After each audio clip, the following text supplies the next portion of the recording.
বিভিন্ন গ্রামগঞ্জের মধ্যে তাকে চড়ে বেড়াতে হয়, তেমনি শহীদ রাষ্ট্রপতি জিয়াউর রহমান, যার শাহাদত বার্ষিকী, তিনি এইভাবে মাইলের পর মাইল হেঁটেছেন, জনগণের দুর্দশা উপলব্ধি করেছেন।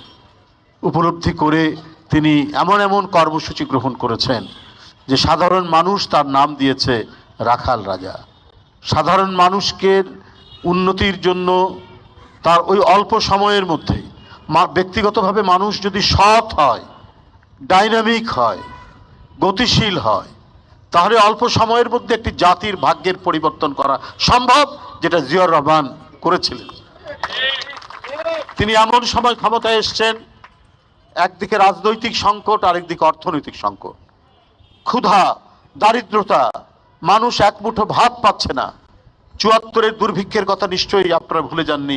এখানে যারা উপস্থিত, তাদের যারা হয়তো বাবা মা বেঁচে আছেন, তারা নিশ্চয়ই সেই ভয়ঙ্কর রূপ দেখেছেন। দুর্ভিক্ষ কিরকম, অনাহার কিরকম, দারিদ্রতা কিরকম। এই সমস্ত বিপর্যস্তকর পরিস্থিতির পরে জিয়াউর রহমান এসছেন। তিনি এগুলো লক্ষ্য করে কি করে খাদ্যের উৎপাদন বৃদ্ধি করতে হবে, কি করে মাছের উৎপাদন বৃদ্ধি করতে হবে, এই কারণে তিনি সারা দেশে খাল কাটলেন। বললেন বর্ষার সময় যে পানি, ওই পানি খালের মধ্যে থাকবে, এখানে মাছ চাষ করা হবে, এদেশের মানুষের পুষ্টির কখনো অভাব হবে না, মাছের কোনোদিন অভাব হবে না। এরপরে তিনি খাদ্য উৎপাদনের জন্য তিনি নানা উদ্যোগ গ্রহণ করেছেন। অল্প সুদে তিনি ব্যাংক থেকে ঋণের ব্যবস্থা করলেন, কৃষি ঋণ।